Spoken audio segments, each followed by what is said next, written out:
Good morning, Lee. Hello? Hello, hello, hello. Ah, you're still here. Hey there. How you Checking my doing? audio. So I'll drop you a line. I'm going to drop in, but I've got a bit of housekeeping I need to do around the flat, so I might kind of turn the camera off but I'll be listening, That will be and I'll wonderful. join in with the questions at the end and stuff Yeah, and all. But, that'd be great. so Good to see I'll you. be here, but not here, if you see what I Right. mean. Here and not here. I love it. Yeah, Yes. yeah, no. How The, transcendental. the great Masonic conundrum to be or That's not to right. be. Is Lee if So if if that's if okay Lee with you, if Lee coughs in a Zoom meeting and no one is there to hear it, did he actually have a did cold? he actually Yes, cough? sir. Yeah. Good morning, Tom. It's always good when my speaker's here. If he wants to unmute.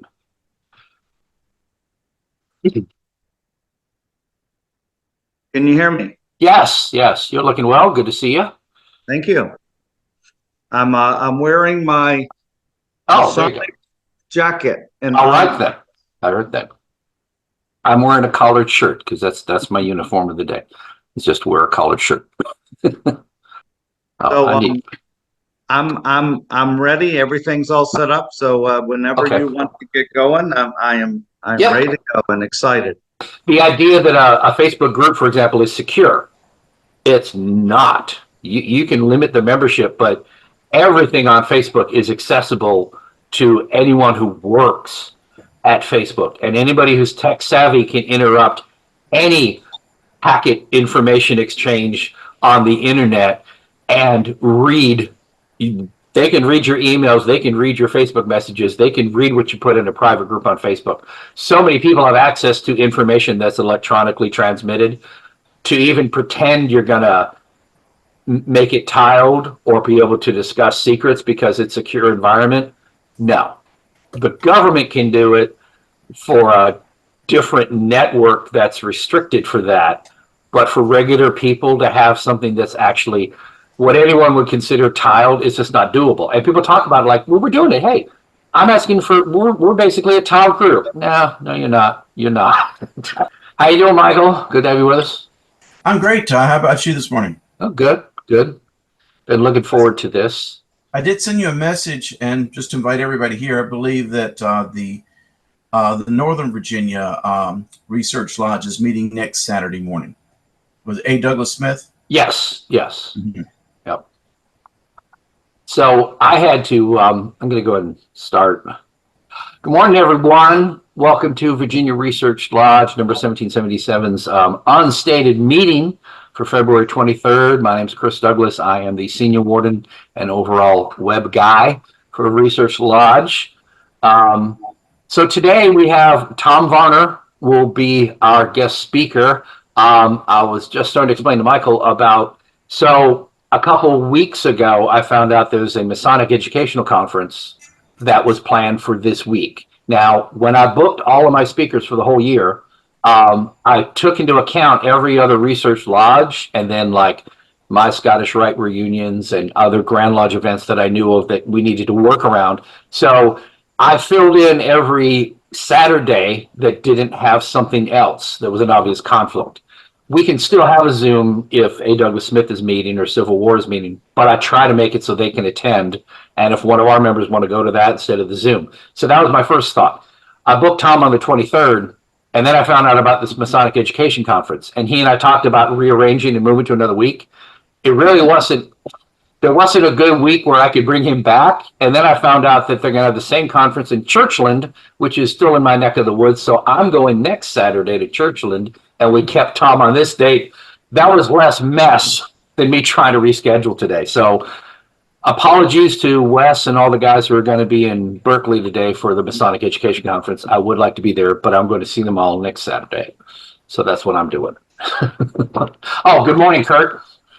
Morning, Brother Chris. Good to see you with us. Good to see you. So we've been chatting for about 20 minutes about utter nonsense, so that's been a lot of fun. But I'm going to go ahead and bring Tom on since I've already had time to say hi to everybody who came in. We normally fiddle-faddle around for a while. At some point, I'll get good at editing and I'll trim all of this stuff out, but I generally don't. So that's why the things run over an hour. So one day when I have time, I'll fix every one of these Zooms and tighten it up and take out a lot of the chit chat. But for now, you get the whole thing. And if you're watching us on YouTube, please like and subscribe. Oh yeah, let me go and put the stuff in the chat. 1 second. Where you at? I will put our URLs in here. Okay, so if you look in the chat, which is right here. Okay, so this is the Research Lodge Facebook group. If you're not a member, please join us. And then our Lodge website where we have all of our papers and other interesting things. Then there's a link to the YouTube channel with all of our previous unstateds. And then our new YouTube channel that's under development. We're slowly migrating from my YouTube channel over to one just for the Research Lodge. That's a work in progress. And then my email, if you're interested in getting our research papers, and feel free to join us or just send me an email to get on that. Okay, I'm going to go ahead and turn this over to Tom. He can introduce himself and tell us what he needs to tell. You have a PowerPoint, Tom, or I do. you do? I Okay. do. All right, And, I'll set you up to share. Go right ahead, Tom. Okay. Am I sharing? Not yet. Not yet. Okay. Here it comes.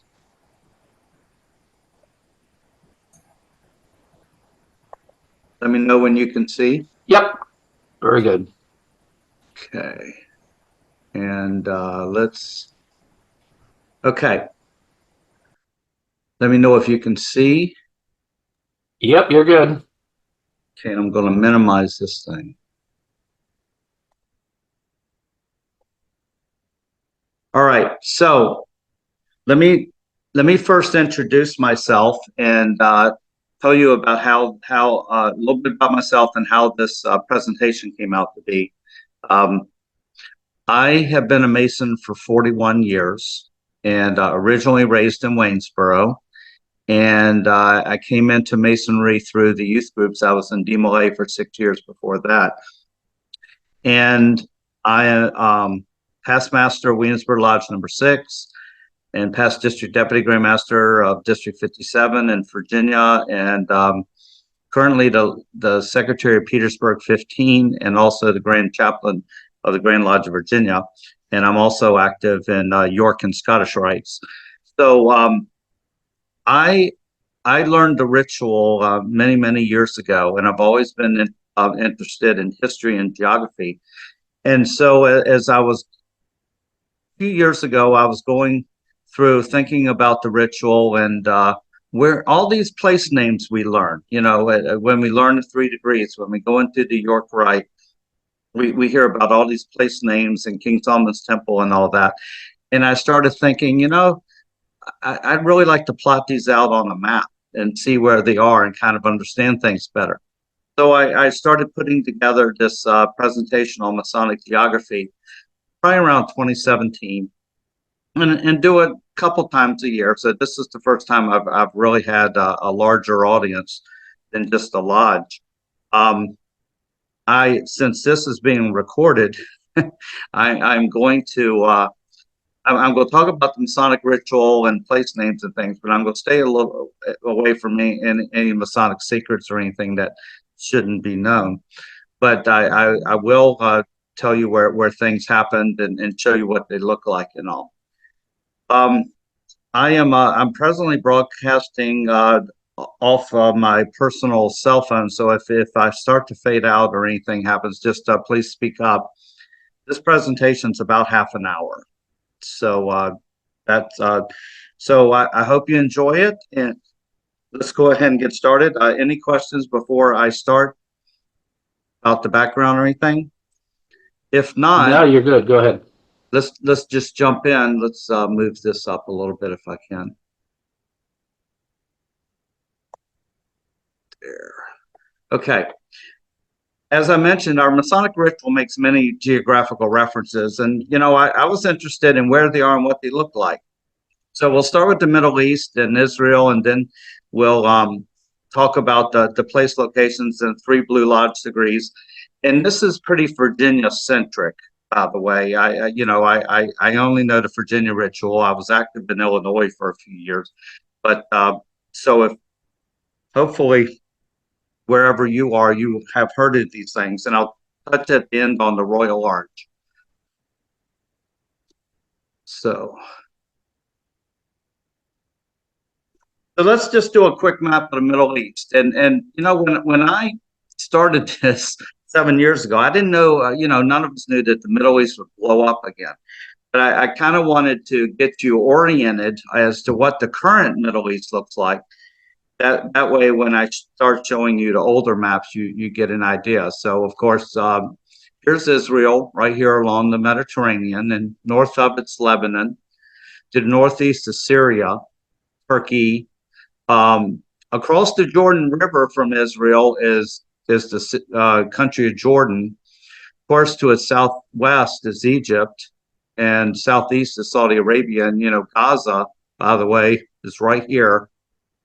Can you see my pointer, by the way? Yes, we can. Okay. The point. So that's Gaza, and then of course, further to the east, you have Iraq and Iran. So I just wanted to kind of get you oriented on the map, and then we'll start drilling in.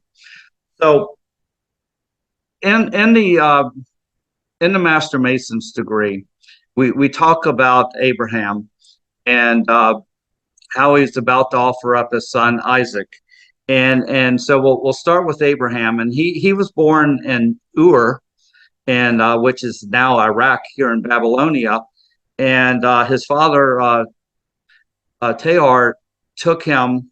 They went up to Haran, and notice that they went up through the Euphrates River here, which was the Fertile Crescent, and this is where Haran is where God appeared to Abraham and said, I'm going to make you a father of nations. Your descendants will be like grains of sand on the beach.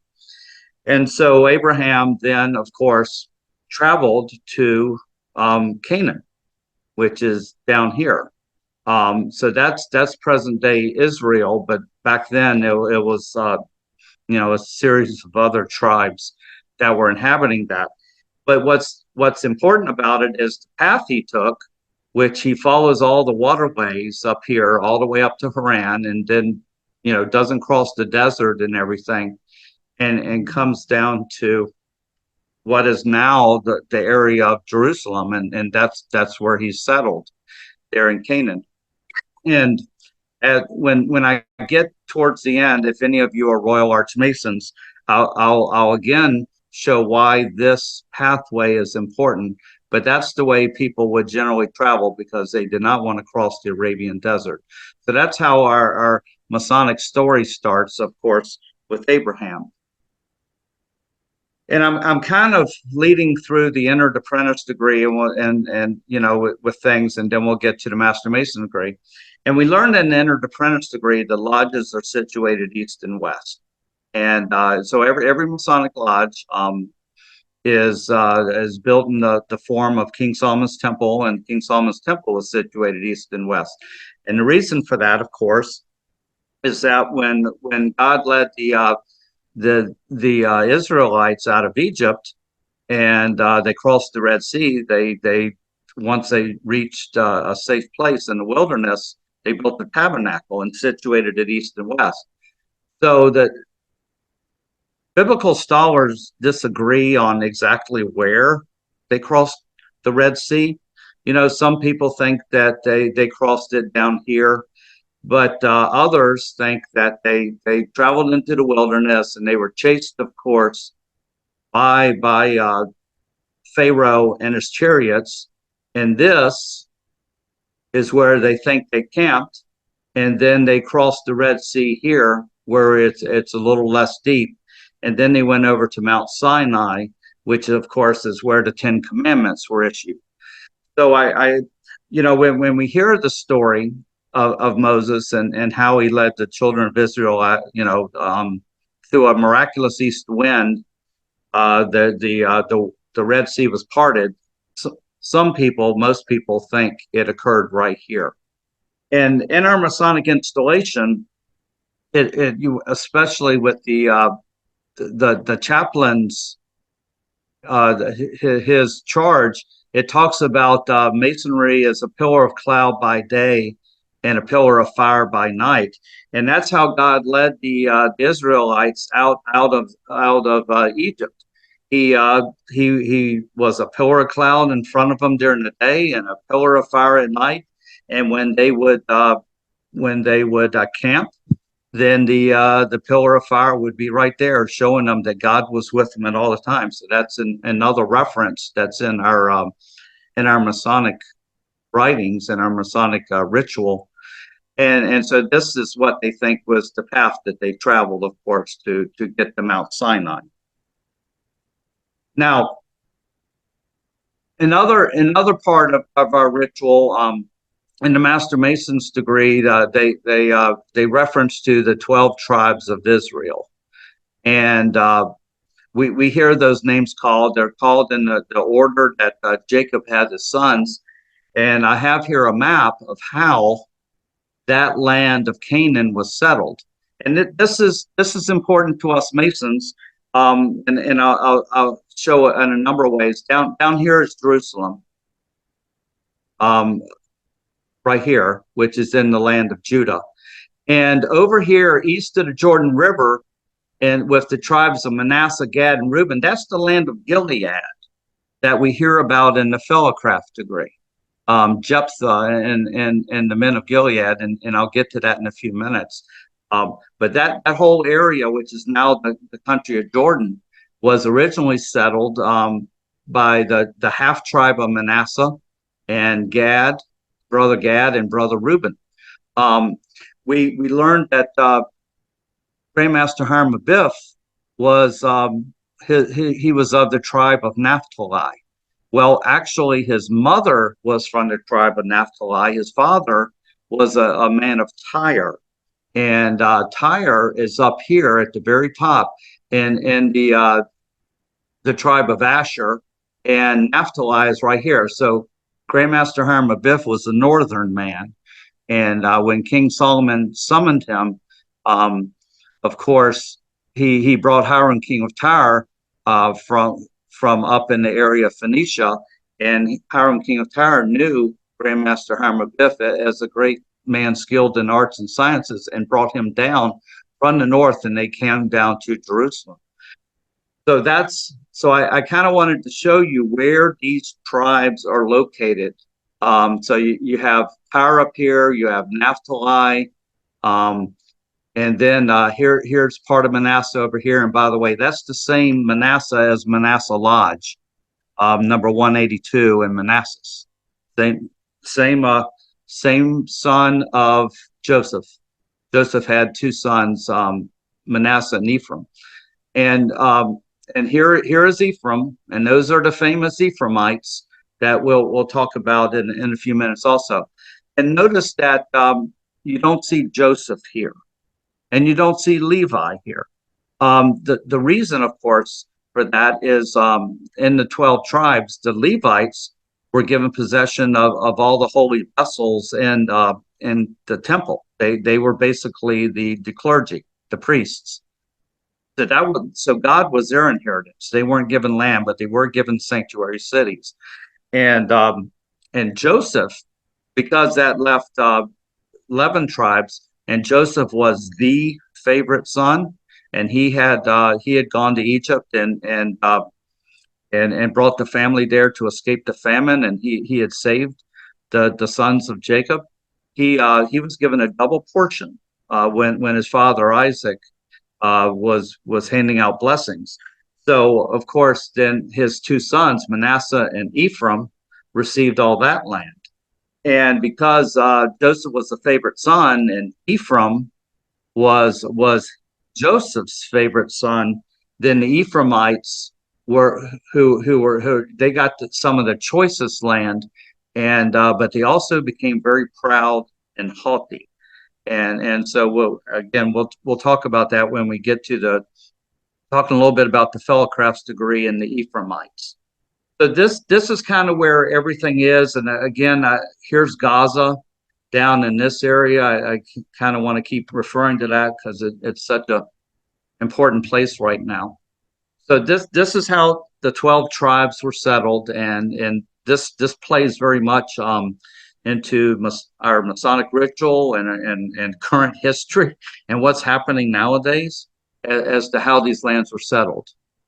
So let's talk a little bit about King Solomon's temple. We know that it was in Jerusalem. It was on the Temple Mount, which is over here. It has a series of gates around the old city, and the Temple Mount is of course famous because of that's where King Solomon's temple is.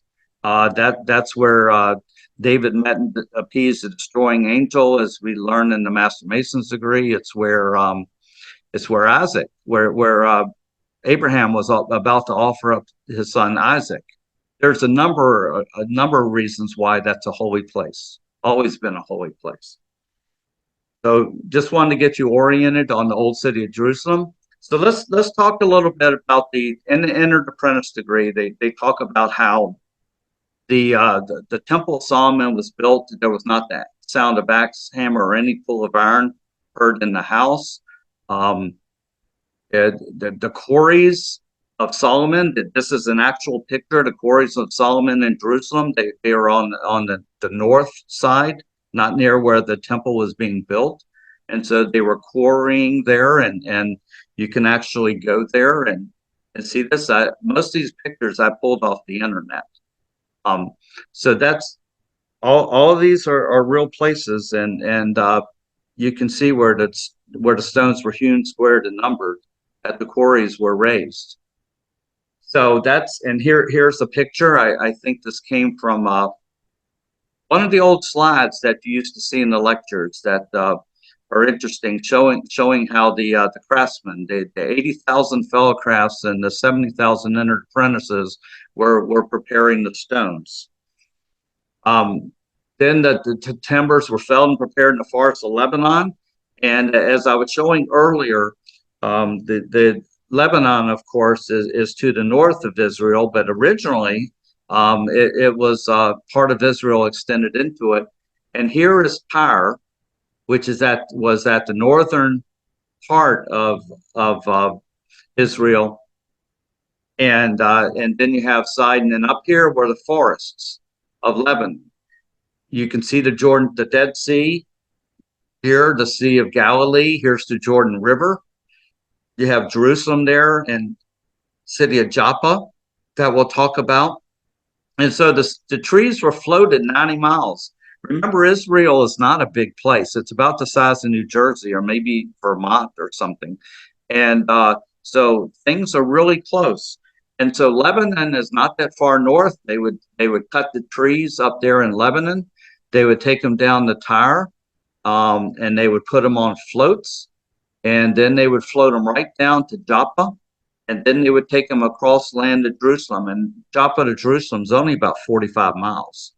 So that's how they transported them, or maybe it's 35 miles. I haven't been there, but it's close. So here's a picture of the timbers being felled and prepared in the forest of Lebanon. And again, that's I think taken from some of the old slides. The cedar forest of Lebanon, here again, just to orient you, is Tyre at the northern end of Israel. Along here's Beirut, along the Mediterranean, and then here's where all the cedar forests are. And that's, of course, you have all heard of the organization, the Tall Cedars of Lebanon, and that's of course related to this. That's where all the materials for King Solomon's temple the wood were put together. And you might ask, well, why Lebanon? Why not somewhere else? Remember that Grandmaster Hiram, king of Tyre, was a very, very rich man. He strengthened and supported King Solomon. That's where all the money came from. And so he knew these lands. He knew where these trees were, and he set the people to work, and he funded it all. Did we just get a chat pop up? there'll be plenty of time for questions. If you want to jump in and ask a question, please do so. Otherwise, I'll keep going. So anyway, that was just a chat. Okay. So So anyway, Hiram, king of power. Wait a second. My chat popped up and I'm not sure why. Okay, it's kind of, I don't know how to don't worry about the chats. I'll interrupt you if I need to, Tom. Don't worry about the chats if you see them. Okay. So unfortunately, it's kind of blocked. Is it blocking the top of the screen now? No, I can see everything. Okay. When I'm recording, I can see. All right. So this is a picture of conveyed by floats by sea to Joppa. And you can see that here. Here are the floats, and they were brought 90 miles down. And then let's again here is a map showing. This is a little bit later map. This is after the kingdom of Israel and the kingdom of Judah had split apart. This is in the time of Jesus, and you have Samaria up here, and then you have Judea down here, and there's Gaza, of course. And here's where Joppa is located. Again, it's about 35-45 miles from Jerusalem. You see here the Jordan River. I'm just keeping you oriented, and this is where the materials for King Solomon's temple were landed. Now, this is what modern Joppa looks like. And this is, it does not look like Virginia Beach or anything else. It's rocky, it's steep. It's like one of these Mediterranean coasts. And so that's, and they say that they had to have a whole group of workmen there, one after another, to help lift people up and lift materials up these rocky cliffs until they get them to a place where they could convey them. So when King Solomon's temple was built, they talk about the two pillars that were at the entrance to King Solomon's temple, and they say they were cast in the clay grounds of Jordan between Succoth and Zeredatha. And I had said that part many times, talking about how the holy vessels were cast and where they came from. And I always wondered, where's Succoth and Zeredatha? Well, it's right there in the plain of the Jordan River right here. Jerusalem's over here to the left a little bit, but here's Zeredatha and here's Succoth. And so right here in between them in this valley, the valley of the Jordan, that's where the clay was so good and so fine and so suited for holy vessels. That's where Grandmaster Hiram Abiff got his materials. And remember that Grandmaster Hiram Abiff, the legend of Grandmaster Hiram Abiff that we have in the Master Mason's degree is probably not true. But he was a real man, just like Grandmaster Hiram, King of Tyre, was a real man. And Solomon did summon them to build his temple. As far as we know, Hiram Abiff, who was a very skilled man, he finished all his work. He was rewarded for it greatly, and he returned to his home up there in Naphtali or near Tyre or something. So he really did that work. He really made those holy vessels that were so fine and beautiful. And this is where he did it. This is where he got the materials. Now let's turn it a little bit to the in the fellowcraft degree, we talk about the Ephraimites and the men of Gilead, and how the Ephraimites had were a very turbulent and rebellious people. And it wasn't just with Jephthah that they were turbulent and rebellious. Gideon, if you know the story of Gideon in the book of Judges, God told him to go and attack the pagans, the Amalekites or whatever, the Philistines, and told it, but God didn't want the Israelites to take the credit, so he told Gideon to go down and select 300 men, and he did, and God helped them, and they they killed they killed the other people, hip, smote them hip and thigh, 300 attacking 20 or 30,000. And the Ephraimites were very upset that Gideon had not called upon them to help them. And remember that the Ephraimites had been the favorite son of the favorite son, Joseph. And so they were haughty and they were great warriors. And they went to Gideon and they said, why did you not call us to help you? And Gideon said, look, I'm not half the warrior you are. And apparently the Ephraimites were happy that time. But Jephthah, who was living over here in the land of Gilead, the land of Manasseh, Gad, and Reuben, he was being attacked by the Ammonites over here to the east. The Ammonites were descendants of Lot, Lot that used to live in Sodom and Gomorrah. And the Jephthah and the men of Gilead attacked the Ammonites and destroyed them. And the Ephraimites again became unhappy. Here they are to the west of Jordan, and they went to Jephthah and said, why didn't you call on us to help you attack the Ammonites? The rich spoils of the Ammonitish war is how it's referred to. And Jephthah could not get them to understand. And so the Ephraimites attacked, and they crossed the river Jordan. And here is Jephthah's campaign. Here's Jephthah's campaign over into Ammon. And then the Ephraimites came from the west, and they crossed the river Jordan, and they went and they attacked Jephthah. Because they had not been asked to help, and they wanted to share the spoils. And what's interesting to me about this is I can understand how the Israelites were attacking the Ammonites and Ammonites back. These weren't people who shared the same God.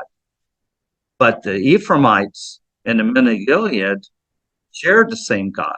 In fact, they had been brothers hundreds of years earlier. Ephraim and Manasseh, Joseph and Gad, Joseph and Reuben.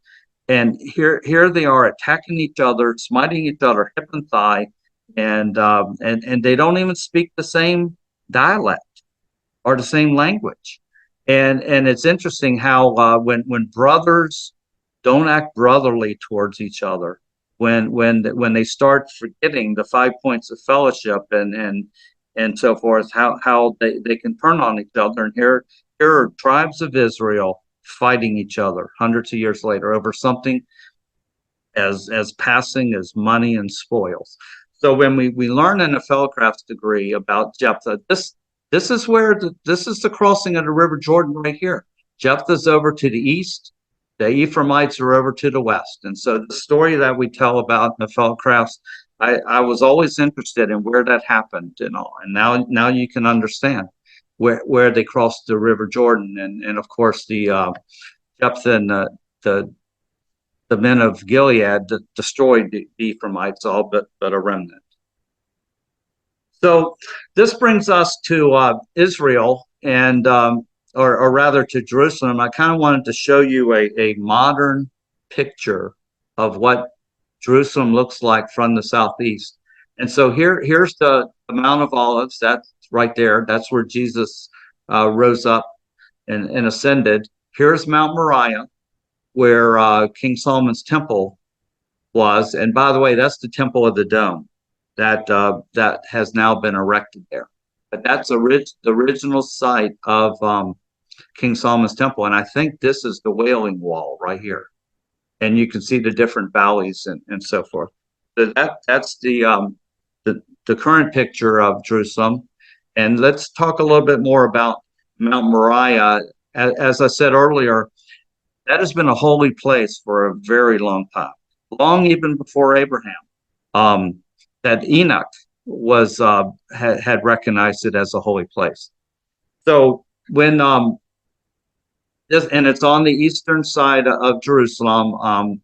You see here a mention of the threshing floor, and I'll talk about that in a moment. Abraham, of course, was living there in what is now Jerusalem, and God, of course, Abraham had strayed a couple of times. His trust had failed, and God, once Isaac was born, the child of promise, uh, God wanted to test Abraham and make sure that he was going to be faithful. And of course, he told Abraham to go and sacrifice his son Isaac, and Abraham was ready to do it. He lifted the knife, and his hand was stayed. That occurred right where King Solomon's temple was founded. So that's why another reason why it's such a holy place. It all the way back to the patriarchs, the beginning of the line of Abraham, Isaac, and Jacob. Later on, of course, when David was king, that was where David met and appeased the destroying angel, and there's an interesting story about that. David was a great king. He was a man after the heart of God, and so he was much beloved, but he also committed some very grievous sins, and among them, he decided to take a census of the people of Israel, even though God had told him not to. And so an angel appeared to him and said, "You're going to be punished. You get to choose." He said, "You will get 3 days of plague, or 3 months of being chased by your enemies, or 3 years of famine." And so David, of course, chose 3 days of plague. And that's where, and so the plague was going through Jerusalem, and it was there at the threshing floor that the appeasing angel, David met and appeased the destroying angel, and God said, "Okay, I will lift my hand no more." And that, of course, is where Solomon, a few years later, built the temple. So that's another great event that occurred there. In the Master Mason's degree, we talk about Grand Master Harmabeth and the 3 ruffians, and we talk about how the ruffians went away. They went to Joppa and wanted to seek a passage into Ethiopia. Well, as I mentioned earlier, it's 35 to 45 miles over to Joppa. So it's maybe for them a 2 or 3 day trip. And they went over to Joppa, and of course they couldn't get a passage into Ethiopia. And back then, I think 300 years ago, when the Masonic ritual was written, they didn't really understand or know that much about other countries of the world. And so when they talk about Ethiopia, they're really talking about a passage to Africa, because anybody who knows anything about Ethiopia knows it's land bound. It doesn't have any coast. So it was basically talking about somewhere off the coast of Africa. They wanted to flee far away from the Middle East. And they're turned away at Joppa, and they go and they hide up in the hill country. And this, in between those blue dotted lines there, that is the hill country of Israel, maybe 10 or 15 miles, so about halfway back. And that's where they hid and were found. And this is what the hill country of Israel looks like now. It's bare and sparse. There's caves and everything, and that's what it looked like, where the 3 Fellowcrafts sat down to rest and refresh themselves, something that looks very much like this. So finally, we get to King Solomon's temple. I'm nearing the end here, and here's a depiction of it. And we're told in Entered Apprentice degree that it was put together. It dazzled the eyes. There was gold everywhere. It looked like it had not been put together by human hands. That's how perfect it was. And we think of God as a builder, but think of how perfect a builder he is, that he could tell them exactly how to shape those stones, exactly how to shape the wood, that without anything of metal, that they got all with nothing but pegs and carefully carved stones and everything, and it fit together perfectly.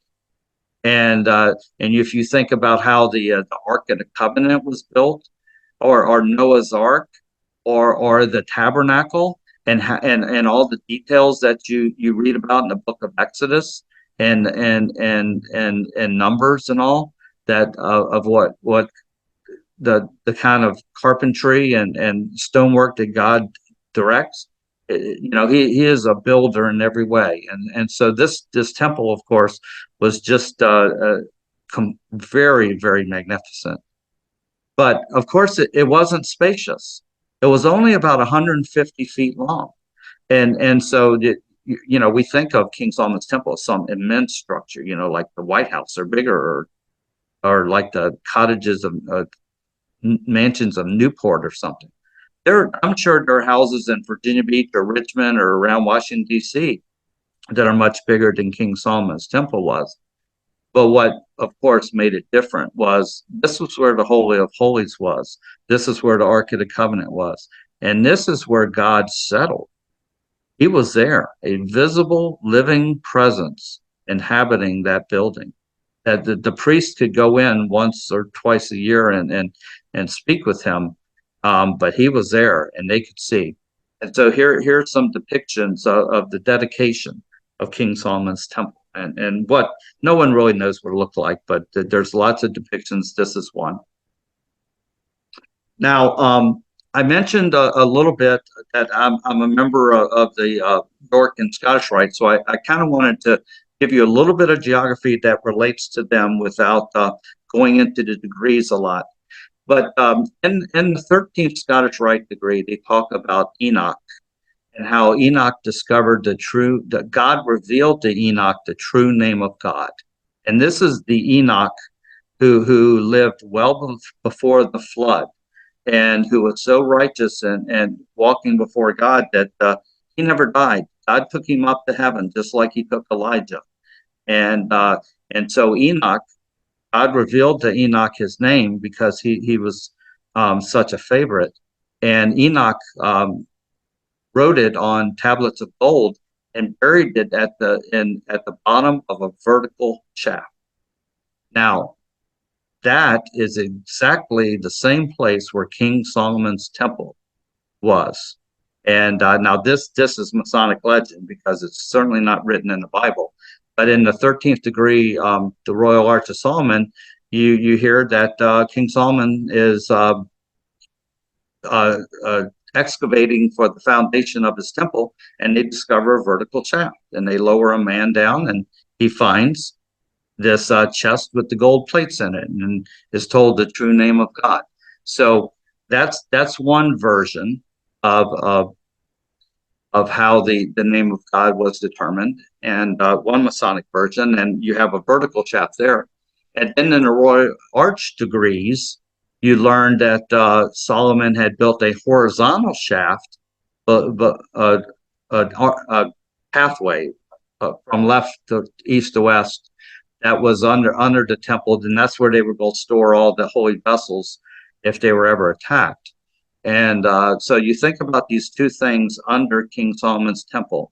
You have a vertical shaft, and you have a horizontal shaft crossing each other, and that's what's very interesting about it, at least in Masonic ritual, is basically these two things, the York Rite and the Scottish Rite, have formed the sign of the cross underneath King Solomon's temple. In two different degrees. And I've always found that very interesting to have these two shafts and they're forming a cross, and there's where you find the true name of God.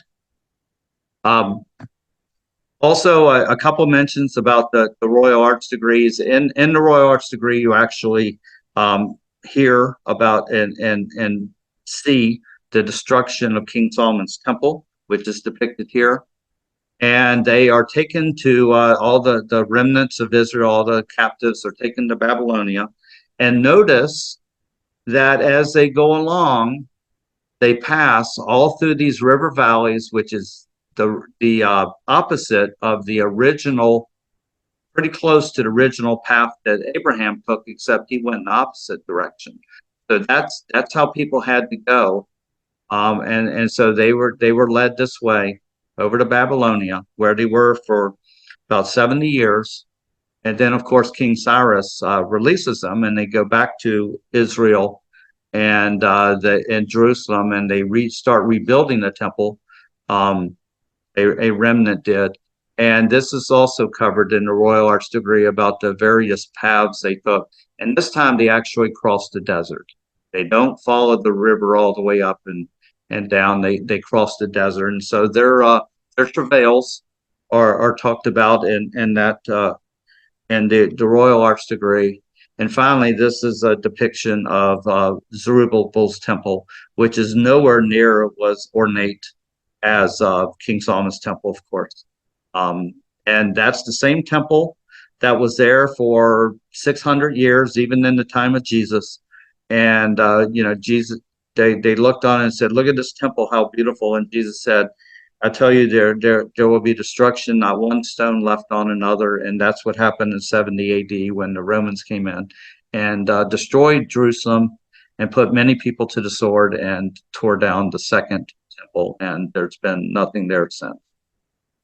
So anyway, I have a companion, a presentation called Royal Arch Geography that covers a lot of the events in the Royal Arch degree, and I only made a passing reference to them here. But that's what I wanted to share with you, and thank you for being a good audience. And now, if you have any questions, I'd be glad to answer them. Yes. I have a couple of questions, if that's okay. Yes. How long was supposedly the journey from Abraham's journey from Ur to Canaan? How long did it take for him to do that? Well, he went from Ur to Haran, and I don't know, they were probably traveling 10 or 15 miles a day. And then I think when he went from Haran to Canaan, the same. I mean, he had huge flocks of sheep and cattle and many servants, and I don't know how fast caravans went, but it wasn't over a period of years like what the Israelites wandering around the wilderness for 40 years. I'm sure it took him a few months to travel with all that equipment, and they had to set up tents every night, and Abraham was a very, very rich man. So that a while, but not a long while. I don't think it says in the Bible. I just figured that's what I meant. Whether was it months rather than years? So I guess yes. Good. The Israelites wandered around and for 40 years, and of course that I don't know if anybody has ever tried to plot how they did, because most of those place names you don't even know where they are anymore. But they wandered around Saudi Arabia and to the east of Canaan for a very long time. Mm-hmm. Secondly, there was a slide that you were showing of Lebanon, and it said on there, "Key to surviving stands" on it. I didn't wonder what those were. All right, let me see if I can pull that up. Lebanon. A lot of these slides I pulled right off the internet, and okay. You need to share again. I took the sharing down so everybody can see each other, but if you need to share it right in. I will. Let me do that. Surviving stands. I think it's surviving stands of wood or trees. Here, natural range, and then surviving stands. Yeah, that's it. Yeah. Let me blow it up here. I think it just refers to surviving stands. This was the original range, starting up here, going all the way down, and now the only surviving stands of trees are right here at 1 and 2. Do you see what I'm saying? Yes. The green are the trees that are there now, but they used to extend much farther north and south, I think is what you're trying to say. Okay. Thank you. Yep. Tom, I just want to say that was a great presentation, a lot of information. I love the fact that you said, okay, and then there's this bit of ritual, and here's where it is. And then there's this bit of ritual, and here's where it is. It's not, you weren't just talking about like just King Solomon and Hiram Abiff and the temple. It was like all across all 3 degrees, even going into the Royal Arch and the Scottish Rite. And it's funny how there's a lot of overlap because the Royal Arch degree and the 13th degree in the Scottish Rite are essentially the same. and there's a lot of overlap in the appendant bodies. Yes, yes, and it's two different theories of discovering the true name of God, and and of course the York Rite degrees were developed in England, Ireland, Scotland, and the Scottish Rite degrees were developed in France. So it's no surprise that they did it a little bit differently, but they all ended up in the same place, right there on the Temple Mount where King Solomon's temple was. Right. So why did God not want a census? You said David got in trouble because he wanted to have a census, and God said no. Do you know why that? Nope. No, I don't remember exactly. It's in the book of, I think, 2 Samuel or something. I don't know. We don't know the ways of God. He tells us not to do something, and we're supposed to obey, knowing just shut up and that follow he orders. knowing that he knows better than I agree with you. It's like, what's the big deal about a census? Right. That's interesting. Well, Also, oh, go ahead. I'm sorry. I was just gonna say sometimes things happen and we're like, what was that about? And Right. here's an example.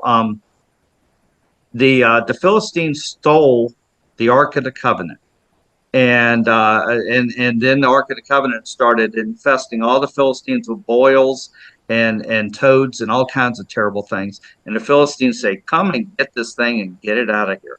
Right. So David sent his men to bring the Ark of the Covenant, but they didn't exactly follow God's rules on how to handle the Ark of the Covenant, how to steady it, how to secure it, and how to convey it and everything.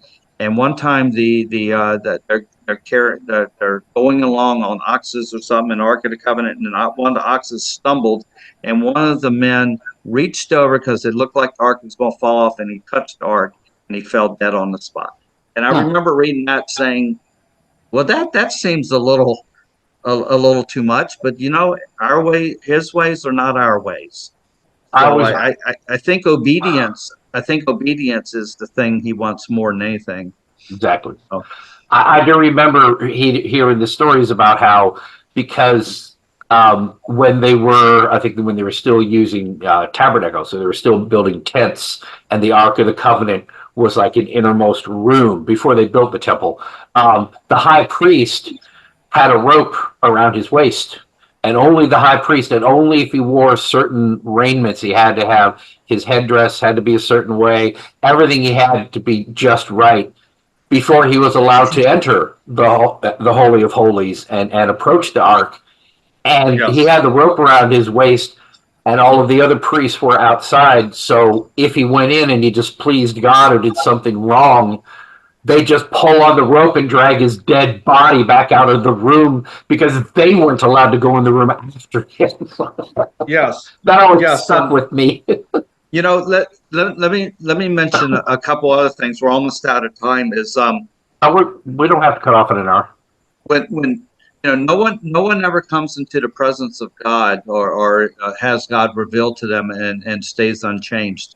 When Moses would go up and talk to God, he would wear a veil over his face, and yet the power of God at talking to him, whether it was about the 10 Commandments or about the rules of Leviticus or anything else, and Moses would come down and his face would shine like the sun coming down.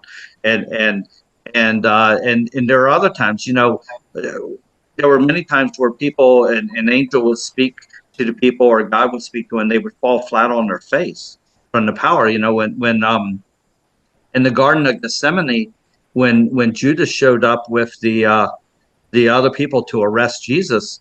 And he said, and the leader of the group said, who is Jesus? And Jesus says, I am he.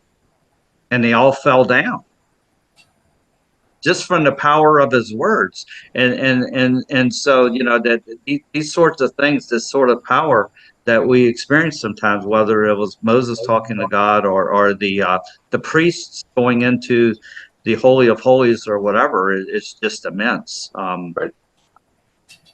So Another question or comment, you mentioned Ethiopia and how your interpretation is that basically we didn't know our geography. The people in England didn't. It's like Africa. There's a paper that I think it was Roger Firestone from A. Douglas Smith wrote a paper on Ethiopia, and it's one of the ones that we published recently, so it comes to mind. So you can find it in our Spreading the Light list. His theory is, because Ethiopia is landlocked, and he explains it quite well. I won't do it justice, but to sum it up, Ethiopia represents death. That the three ruffians were actually seeking permission to go off and kill themselves because they had disgraced King Solomon. So, and that they weren't actually literally trying to get the Ethiopia; they're trying to go off and die. And the whole symbolism of traveling by boat was dangerous, and to get to Ethiopia, you literally would have to sail out the Mediterranean, all the way around Africa, and back up the other coast because you couldn't get through the Red Sea. So he basically, and even then, Ethiopia, you have to go over land. But the whole premise was that the symbolism, he believes the symbolism of that degree was actually that they all were seeking to die. That they're going off and kill themselves. It was a very interesting take. And then I reading that, I said, whoa. So I recommend y'all go read that paper. Yes, and that is an interesting interpretation. Nobody 300 years ago when Preston and all these people wrote, invented all these things, we don't really know why they picked certain things Right. And so there's so many interpretations. But what I didn't know was there was no Suez Canal, so Right. it would be real hard to get to Ethiopia. Also, about when you mentioned the shaft for Enoch and Solomon's wall or Solomon's the arches, Yep. is there anything that conveys that? Because for you to describe it as a cross, I mean, I would think it more was like it went this way and they met like an L. What did you interpret it? It's more like this, because remember the King Solomon that the vertical arch or the vertical shaft went very deep, but the crossing was just under King, 100 feet, 200 feet under King Solomon's temple, so it's closer up near the top. But it crossed over it's basically centered. You're saying it's centered on the shaft. Yeah, that you have the shaft here, and then here's Enoch's vertical shaft, and here is King Solomon's horizontal shaft, and the horizontal shaft's up near the top. Okay. I just thought of that myself. I mean, years ago when I was looking, I was like, wow. Right. Yeah. Because I started I was reading about the Royal Arch of Solomon degree, and I was like, oh, that's very interesting. Yeah. Finally, the Western Wall. Which of the temples is the Western Wall part of? Because the Wailing Wall, right? That's the only piece left. I think it's the only piece left. I thought it was. I don't know. I don't think it was part of Zerubbabel's temple, so I'm not really sure. Okay. I hope to go there someday. And it's also called the Wailing Wall, and that's still very significant for the Jews. Okay. Yes, exactly. Are there other? Okay, those are my questions. Trivial, than maybe. Anybody else got questions or comments? I do want to apologize to Ian and Brian who joined us. They were on time because of the stupid daylight savings time that I wish would go away. We occasionally get out of sync twice a year with our British brothers because we have daylight savings time and they don't, and then they have it a week or two later and we're out of sync. And I try and remember that to tell Brian, okay, double check. Go on I go on the computer and say what time is time. If what time, I type in basically, what time is it in England at 10 o'clock today? And it'll come back and tell me 3 p.m. So it's very easy to Google and see what the current time zone difference is, but this seems to happen. And then of course they come in thinking they're on time and they get here about 10:45 and we're well on our way. So And if I can, let me give a shout out to my friend Scott Hamill, also, who's the Yes. Secretary of Prince George Lodge. hey, he tried several times to join me. So, apparently Ed Cohn was going to join us, and he tried to join. I never saw him come up in the chat. Like I said, Brian is very helpful as my co-host, so I can pay attention to the talk. I had to do double duty, and I'm watching the waiting room to let people in, so they're not sitting there for long. But Brian's been very good about doing that for me, so I don't have to focus on it. And because he wasn't here, but I didn't see Ed Cohn come in, so I don't know what the disconnect was there. So welcome Brian, Ian, and Scott, who joined after we started. Are there any other questions for Tom? Well, Lee, go ahead. I have it's not really a question, and it's a synthesis of everything that's been happening. You know, this whole talk. Thank you very much, Thomas, for your comments and making it about geography and places and specific. And you mentioned specifically that the reason the Temple Mount was so important is because that's where God chose to reside. Right? That was his place that he chose. That you said that at one point. No. I think within the Christian context, and we must be careful here of how we talk about this, Christ went on to say that God doesn't live in a particular place. He lives within people, like Emmanuel. God is with us. He is within every person. And so this idea that there had to be one single place. So we went through the wilderness, the tabernacles, the building of the shrines, all of that, and they had to keep putting God in a particular place. And it culminated with the building of King Solomon's temple, where God had a place on earth. And then Jesus comes along and says, well, you know, I'm God and I don't live there, so screw that idea. Right? Like God lives everywhere, actually. You know, so Yes. How do we reckon within our Masonic philosophy, where we still focus on the building of the temple in this one place where God is? How do maybe the more Christian brethren or other religions that don't believe that God believes in a particular place where he exists, he believes it, how do we reconcile that what may at first seem to be a paradox, as we were saying in Masonry? You know, I'm not sure how to answer, because I was directing this more as to what our ritual says and where these places were. Okay, for people who are Christians, you are correct. You know, it's just like Jesus told the woman at the well. There will come a time when you do not have to go to the city to worship. And it's always going to be about faith and spirit and hearts and minds. You know, you can worship wherever. You don't have to go to the mountain or to the city. But you know, in Freemasonry, I guess we deal more with the building of King Solomon's temple and you know and allow, you know, the Christians to realize that the things changed after Jesus was for that.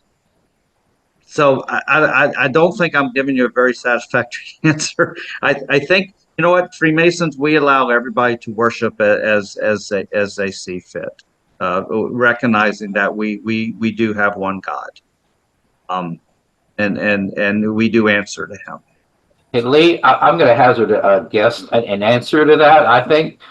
And this comes up time and again where it's like 40 is a big number in the Old Testament, you know, and 40 keeps getting repeated over and over again as being a really big number, because at the time, if you're a shepherd, the whole point of the early biblical stories were for shepherds, for simple people to understand things that were very complex, like 40 days and 40 nights. Well, 40 is generally the highest number people could count up to.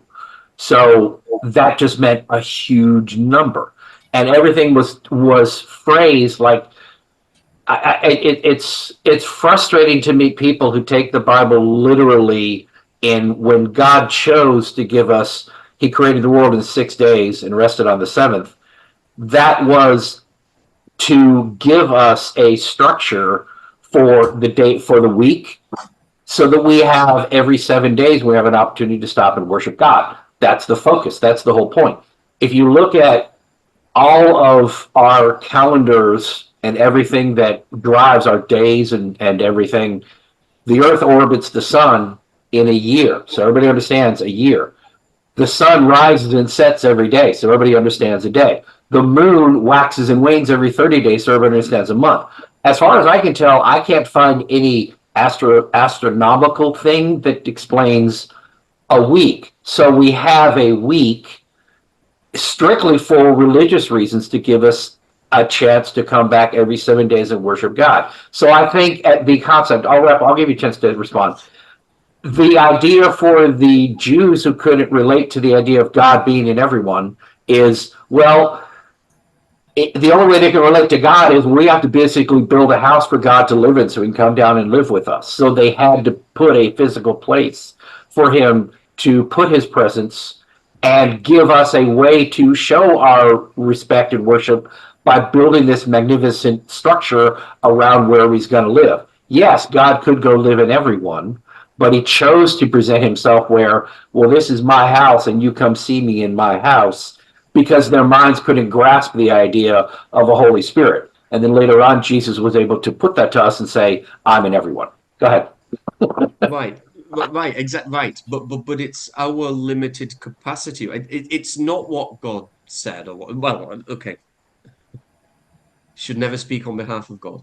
No. I don't think it's what He said. Yes, there's this idea that we couldn't understand it, and I'm a firm believer in continual revelation. Yes. Right, the story did not end nor begin within the pages of the Bible. Right, it goes on in every one of us. Right, and we had an interesting moment at Lodge last night because one of our fellow crafts, as I think I've said before, right, in Poland we make them study the liberal arts and sciences before they get their master's degree, and he's been doing astronomy. And of course, being in Poland, he chose Copernicus, and he gave this very long, very well-researched lecture on the nature of the heliocentric model and how it revolutionized. Right?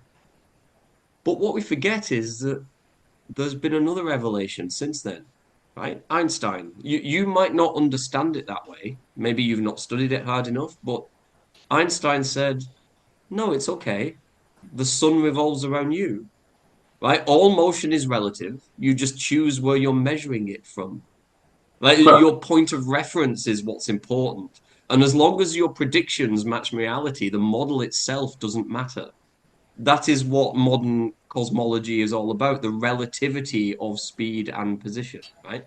And when we make it metaphorical, we're all right. We're all right as long as we're listening to what God tells us. It just depends on which aspect we're looking at Him from. And so when we thought God said you have to be in this particular place, I don't think that's what He said. I think it's how we interpreted it given the place that we were at the time.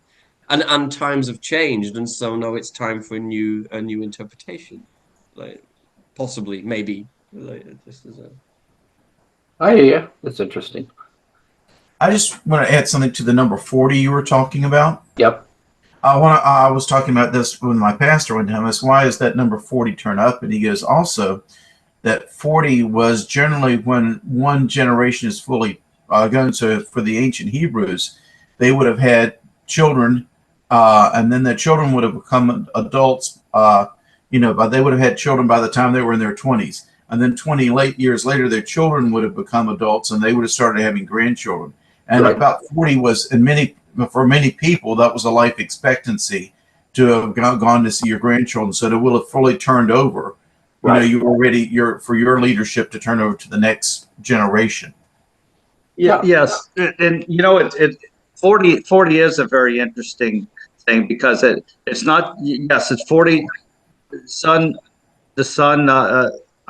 rain fell for 40 days and 40 nights. The Israelites wandered in the wilderness for 40 years. Jesus wandered in the wilderness after being baptized for 40 days. if you look at the life of Moses, he lived his first 40 years in Pharaoh's household.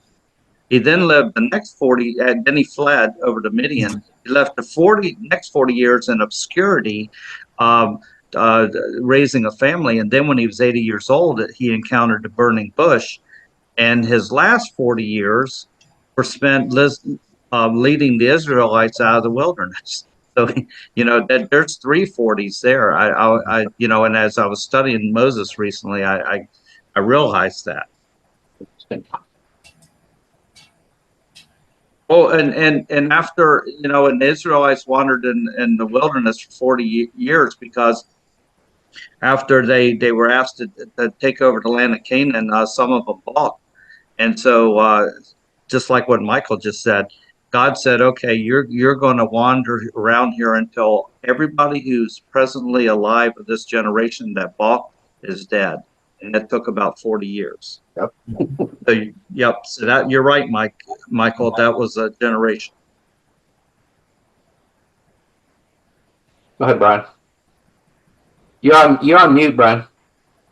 I like the little background there. You always seem to have a flag. I like the church that's a little more soothing behind you. That's a main road in Cornwall. Okay. You were talking earlier about God, and you were saying about Freemasonry and one God. I can't remember the exact words you used, but how would Freemasonry relate then to someone like a Hindu, where they worship multiple gods? That's a really good question. I've talked to people about that lately, and I don't know, because I really don't know, because and Matt Somoski and I were talking recently. I got a letter as Grand Chaplain from someone who said he was a Norse pagan, Norse, a Norse pagan. And That's I'm like, awesome. what is that? And Matt looked that up, and they believe in, and he's a member of one of the lodges in Central Virginia, and he believes in many gods. And Yeah. and we were talking about how does that fit? And I'm not 100% sure, because we talk about the brotherhood of man under the fatherhood of God. And when you say, to a person that you have to believe in God, it's a God, the God, I'm not sure, but so I don't know. Norse is Odin and Thor. It's the Norse mythology. It's Odin and Thor, and multiple other gods, I think, too. We don't, and this is what, and it's funny, it's easy because, the majority of Masons in America are Christian, some Jews, but primarily we're Christian, and I think it's easy, it's unintentional, but it's easy to kind of think of it in Christian terms because that's who we all are. But I have people correct me if I say we require a belief in God, but we try very carefully to say we require a belief in a supreme being. You have to believe in something bigger than yourself. Masonry does not require us to be monotheistic. If you believe that if you believe in the Egyptian gods, well, there are things more powerful than yourself. So when you're taking an oath, you're saying, in the name of Ra and Thoth and in the name of something much more powerful than me, I'm taking this obligation. It's the whole idea of losing. There's something bigger than yourself, and that's what you're obligating yourself under. So yes. We don't have to be monotheistic. We just tend to by default, by mistake. That's why we say grand architect. Go ahead, Lee.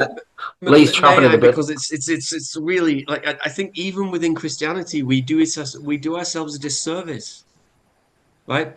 But because we believe in rhetoric and the Greek way of doing things, and we do it in Masonry all the time. Okay. We say things that don't make sense, and we just recite them often enough that we start to believe them. Christianity, in its Trinitarian form, there's the word, Trinitarian form, believes that there are three forms of God. The Father, the Son, and the Holy Spirit. Right? Now, and we shouldn't be talking about religion, and this could get very controversial, but mainstream Christianity is not a monotheistic religion because it believes there are three forms of God that manifest in different ways at different times in different circumstances. Right? They are all part of the same being, but they are three different actors within the narrative. And that's the same thing as Hinduism, or like that there's one God, and when it manifests in different ways depending on what's appropriate. That's to an the interesting circumstance. take. What's funny is I grew up like, I don't know, junior high or so. I got into Dungeons and Dragons. Okay, I've been into fantasy and science fiction and all that from a young age, but I started playing D&D in like junior high. I had no trouble grasping the concept of the Trinity. Yes, God is three different beings. He's Father, Son, and Holy Spirit, but he's also one being. I have never had any problem understanding that. Right, But but then for when we centuries, as most Christians when we can't. evaluate the Hindu faith, they say that can't be right because there's 1,000 different versions of the God depending on what day it Right. is. But But so just do we, focusing on because Christians, hold on, just focusing on Christians for a moment though. Most Christians, when they're told, because it was St. Thomas, I think it was, tried to explain, he picked up the clover leaf and said, see, there's three lobes to the clover, but it's one leaf. Most Christians can't grasp the concept of Trinity. For generations, they couldn't figure out. And it's like, for me, it's a no-brainer. Yeah, God can appear three different ways, but he's one God. I had no trouble grasping that concept. And it's just funny how so many adults, even today, I would gather, don't really get the concept of Trinity. They can't say, well, if it's one God, how could it be the Father and the Son if they're one God? Because you can be both.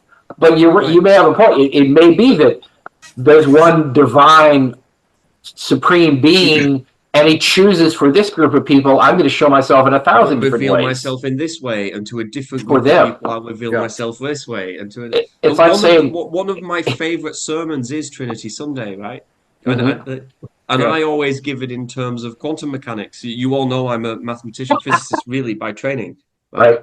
And when we talk about the wave-particle duality in quantum mechanics, right, that everything that's a wave is a particle and everything that's a particle is a wave, Right. despite the fact that those two mathematical constructs are completely contradictory with each other.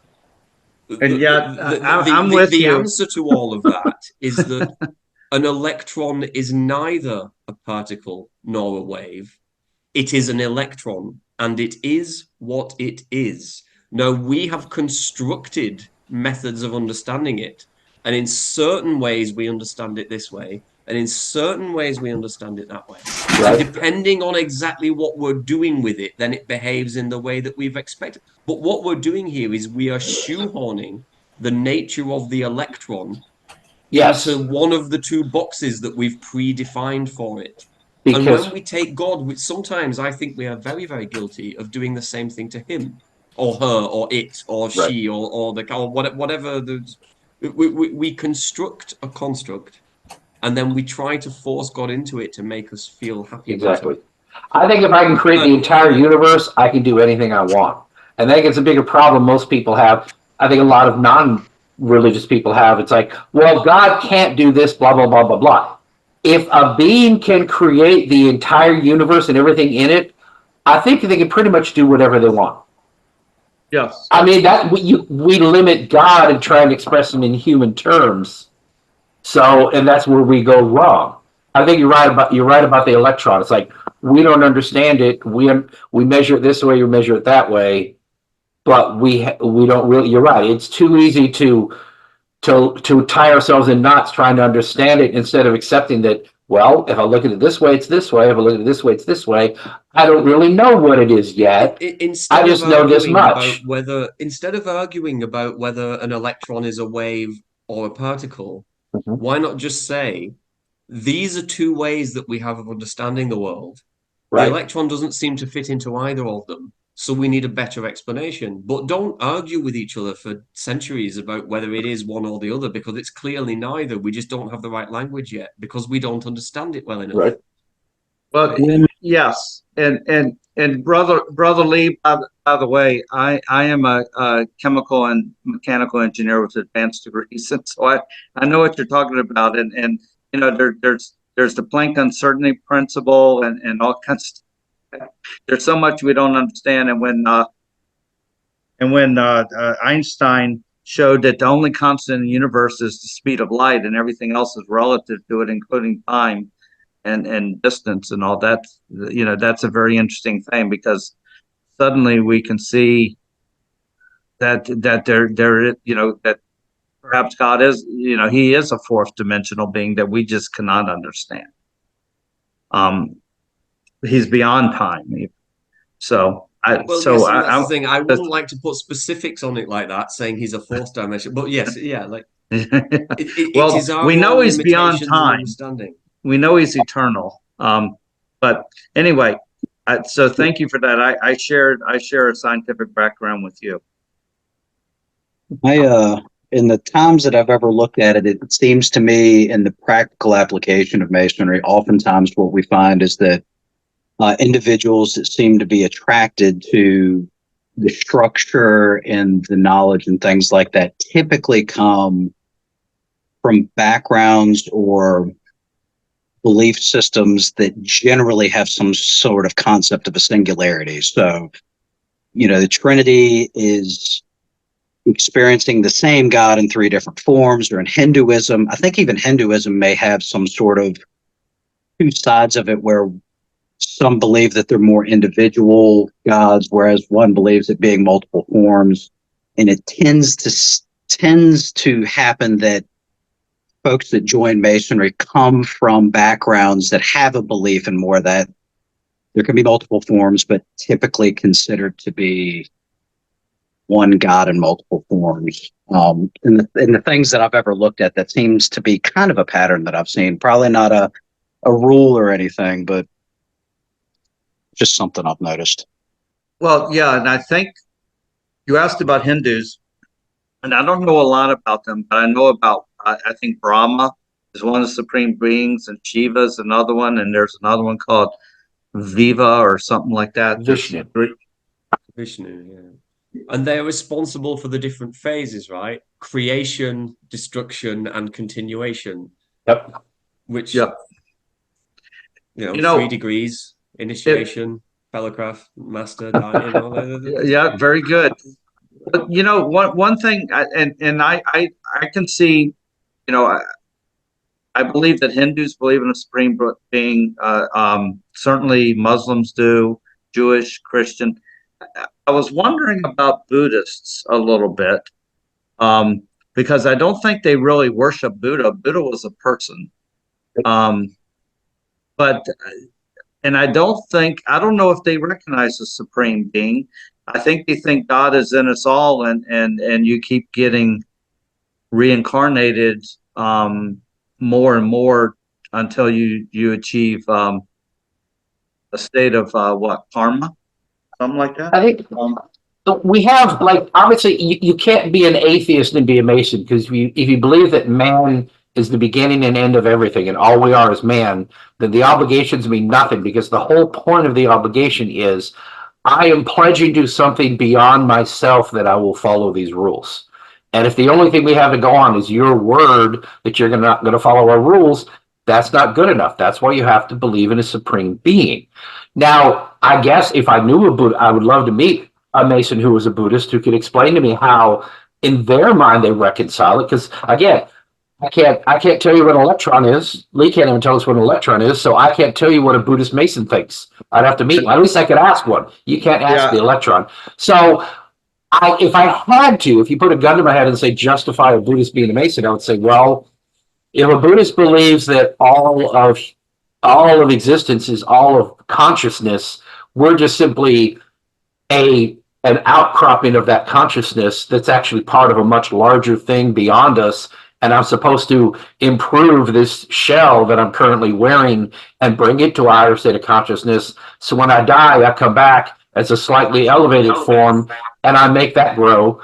Well, then that shared consciousness that I'm a part of that I don't really see unless I really look within myself, that consciousness exists. So maybe that consciousness is the supreme being. I don't know what Buddhists think created the universe. I don't know if they have a creation story. I assume they do. I don't know how they explain it. So I'd love to meet a Buddhist and ask them the question: how do you consider it working with Masonry? But if it's, I'm more inclined to think about that. There's a possibility. I'm open to the possibility that we're all part of God. That God is not a separate thing apart from us. The reason he's within us is because we are separated from him in this human life, and we're expected to act a certain way to be part of his overall plan. And when we die, we go and rejoin him. That doesn't necessarily contradict anything that says in the Bible. Well, yeah, but I always focus on the Emmanuel, right? God is with us. Jesus said, when you look at the poor and the hungry, you're looking at me. Right? Yes. Right? God, there is an aspect for me, and we're breaking all of the Masonic rules here because this has gone very religious. You can just, right? I think if we're clinical like we're doing, we're having a discussion about it. None of us is saying my religion is right and your religion is wrong. Masons have to avoid that. We can talk about it without being divisive. I think we're a good example of that right now. What Jesus said, if you believe him, was that when you see the poor and the homeless and the hungry and the oppressed, you are seeing me. And if you believe that I am God and you would treat me in a certain way because I am God, then when you see the hungry, you should treat them exactly the same way that you treat me. Right. Right. And this is why I go back to this thing about the temple. I think it was that putting God into one building where we all had to dress up nice and go and no. God's like sitting down with a homeless drug addict on a Saturday morning and having a chat with him because he needs to get his life back in order. Like, you're talking to God when you're doing that, right? Because God is still in that person, even at the lowest ebb, at the worst hour, when life has been bad to them and they've not responded well and they've found themselves in this terrible, awkward situation. God is in them and God is in you. And God, the Trinity, the God that expressed himself to us as a relationship of three entities, he wants us to be in relationship with other people. And so just sitting down with that person and chatting to them and trying to help themselves get back on their feet, that is the emulation of Christ that a Christian may possibly, if they think the same way that I do and all of that, it is that calling, I think, maybe. Right. Because that's what the Holy Spirit, as I understand it, that's what the Holy Spirit is. The Holy Spirit moves through you and has you go talk to that homeless person, because that one conversation you have with that person will turn their life around. And they later give thanks to God for turning their life around. And it was God, because the Holy Spirit chose at that moment to work through Lee to talk to that homeless person and get it back on track. I feel at times I've had a conversation where it's like, I don't know where that came from. I don't know why I said what I said. But I said the right thing at the time to that person. What I said, it just comes.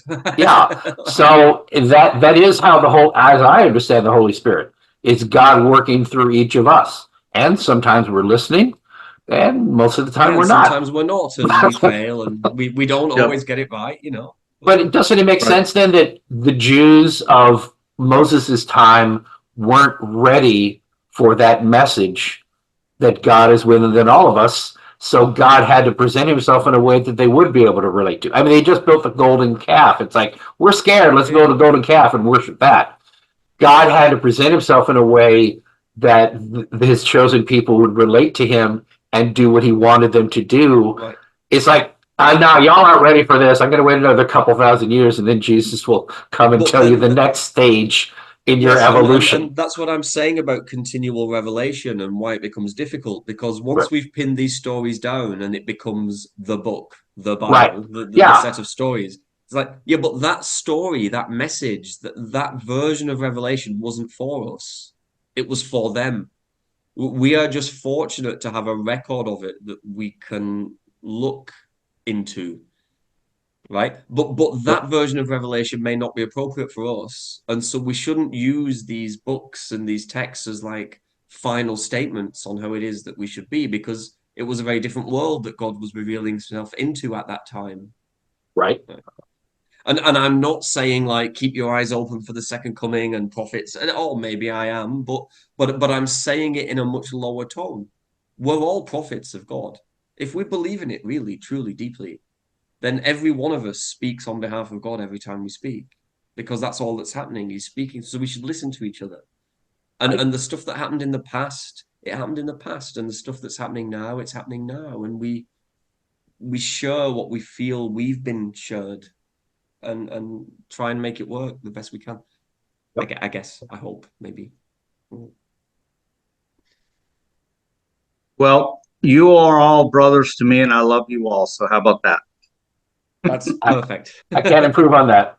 Well, I have a minute to go. We can keep the discussion going if you like. I had hoped to have something set up for April 6th. I had to keep that day open, and now I haven't filled it yet. So hopefully we'll have a Zoom meeting on April 6th. I want to thank Tom for his presentation. I really enjoyed it, and it's been a great discussion. Yes. If you're watching us on YouTube, please like and subscribe. This will be up on YouTube shortly. I went through and put like 3 or 4 of them up that I've been neglecting. One from like August of last year. So I thought I was closer, but I managed to knock those all out and get them online. Virginia Research Lodge, we're meeting on April 20th in Highland Springs. And our own Michael Joyner, who was here a little bit ago, had to leave. He will be speaking on Edgar Allan Poe. And I've been on him for years to finish up that paper and hurry up and give it already, because I really want to hear about Poe and Masonry. It should be most interesting. Then April 27th, Brother Austin Schifrin, who's presented before here, will be speaking on the Allied Masonic degrees and the Grand College of Rites. And I got to say, guys, if you paid attention to what we've been doing here in these unstated meetings, Tom was the very first one to actually talk about geography.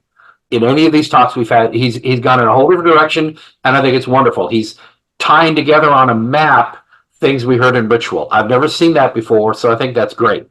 We had Lee talking about physics and mathematics and how it relates to Masonry.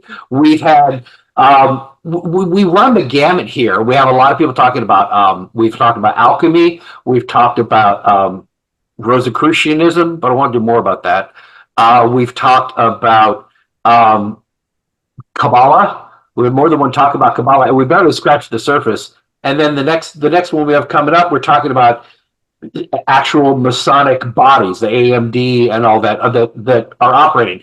Every paper is about something. People ask me, what about, what can I write a paper about? And I say anything. I'm interested in, if someone gives a talk about a specific Mason, like William Moseley Brown and all the things he did, or talks about a specific Masonic body in its history, or a specific lodge in its history. All of these are interesting, and they all kind of piece together. So I think that's really great. We go all over the place. Go ahead, Lee. So I've had an idea. I know I know you've asked me to speak in September, so I've had a thought. I'll share it. I think I'm going to think about Boaz as the word. We're all at least entered apprentices, so I can say that, right? Boaz and its relevance in the book of Ruth. I don't know how many people have read the book of Ruth. It's the only place in the Bible where Boaz is mentioned. And I'm going to think about what Boaz means in terms of strength with reference to the book of Ruth. Absolutely. I know it from Eastern Star, and the story of Ruth is one of the 5 points. So that's what little I know about Boaz. Well, Brother Lee, thank you for saying that, because as Grand Chaplain, I've been putting together devotionals each year. Each month, I've been putting them out for the Grand Lodge that are about various parts of our ritual and the biblical references. And the one I'm working on now, the first week of April, is on the book of Ruth.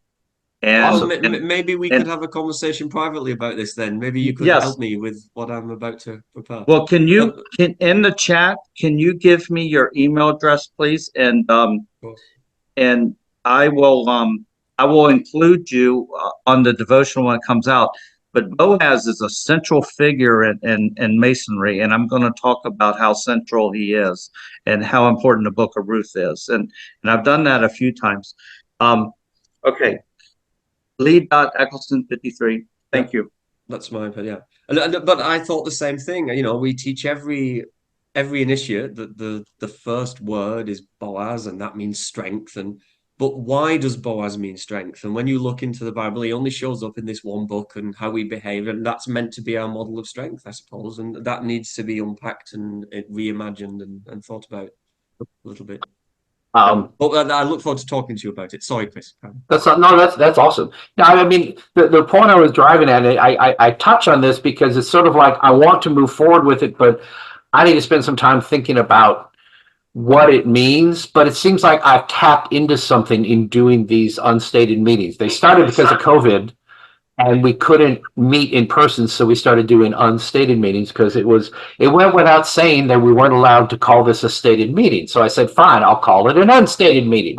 So it kind of became my running joke, and it's worked well. But I really wish every lodge had true Masonic education at every meeting, and it doesn't take much. And we keep pushing for that. And the research lodges are just more on the forefront of, because the research lodge has to have some talk, some sort of education. That's what we're about. I think these Zoom meetings we're diving into topics that I don't even expect to see some of them even in a research lodge. They can, but it seems like we don't. There's nothing wrong. Like, there's a paper that I may be given this year about the George W. Wright. It was a medical center that was built. I forget what it was. I think it was about for It was for tuberculosis. tuberculosis. Thank you. Yes.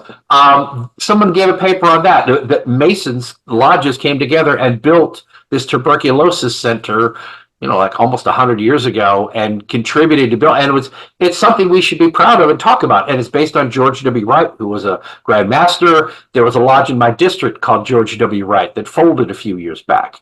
And I want to share that again. That was something that Masons did here in Virginia. Is it really esoteric? No, it's our history. It's something really neat that Masons did, and I'm proud of that. That's one more aspect, and that's the kind of paper that you'd expect to see in Masonic education. Or this guy who was some Civil War general, and we've had several papers about the Virginia craftsmen and all these, Masons doing things in the Civil War and signs of Masons showing brother love in the Civil War. And that's great too. All of that is useful Masonic history, but it doesn't really get into the esoteric stuff. I think here in these unstated meetings, we've really delved into topics that you're not going to see in a typical lodge. But I think it's stuff we do need to be exploring. We're supposed to be the conveyors of this hidden wisdom, this hidden knowledge that we don't want the barbarians to destroy. We want to preserve this knowledge and pass it from generation to generation. So it's kind of like, I feel like I'm going on the edges of something and I don't quite understand what it is, but I know that I'm getting closer to doing it. And I need to, and I feel like I'm babbling when I talk about this, but it's like, I sense there's something I'm moving towards and I haven't found it yet, but these Zoom meetings is the direction we need to go. And we're coming to some new place that I don't quite understand what it is yet, but I feel drawn to keep working towards it. And having these Masonic talks about esoteric stuff, and the fact that you can sit in on this meeting and you can hear the talk given, and you can ask. That's why I want people to come and attend the Zoom meetings. So you can ask questions, so you can participate. But we put it out there on Zoom for other people to go and see. There's over 50 of these out there. I need to take a step back, look at all of them, and see what the underlying, if there's some sort of meta meaning to all of these, and if there's if these are just pieces of a puzzle I'm putting together, but I don't know what the puzzle is, so I feel like all the pieces are upside down, and I'm trying to fit them together. And when I put them together, I'll have something bigger than what we've been doing. I just don't know what that is yet. I've said this before, and when I finally figure it out, I'll be like, oh, okay, that's what I was looking for. But I just think it's wonderful that we're able to do this. I don't even think twice the fact that Brian is like, 8,000 miles away from me? Don't just about it.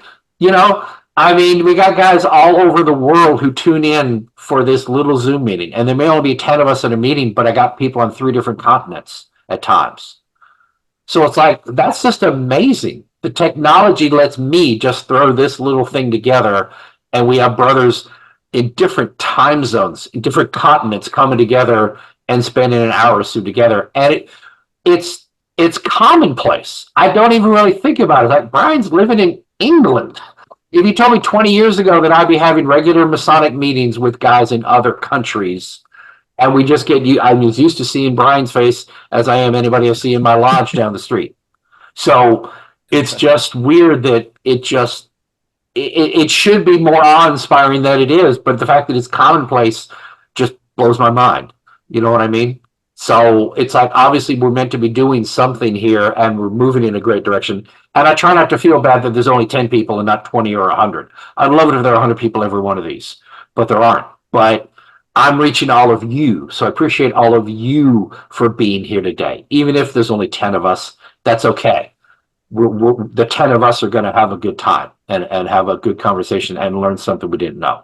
So we have to be grateful for what we're seeing. And I feel like we're on the edge of something. I just want to think 20 years from now, we'll look back and say, oh, it all started here with this one guy and his Zoom meetings, and it led to this. I still don't know what the hell this is. So Famous Master Chris, right? I don't know, man. I don't know. I just feel, I mean, I sincerely feel there's more to it than what we're touching on, and it's something I should be exploring, so I'm going to explore it. I just need to put in more time, think about it, and coalesce it into something that makes more sense, so I don't sound like a raving lunatic on the street that Lee comes over and talks to about, why am I living on the street and talking to myself. Given the right circumstances, I'd be that homeless guy. I hope on a good day I would anyway. So, any other questions for Tom or anything else anybody wants to discuss? Okay. I do appreciate everybody coming out. It was very good, Ty. It was a different direction from other stuff we're doing, but it was well needed. And again, it's part of the larger tapestry we're building. I'm not even sure what that tapestry looks like yet, but you're a critical piece of our puzzle, Tom. All right. Thank you. Thank you for the honor of being able to speak to you. I enjoyed it. Absolutely. Thank you. All right. You guys all have a wonderful day. All right. Thank you. Okay, bye then. Bye-bye.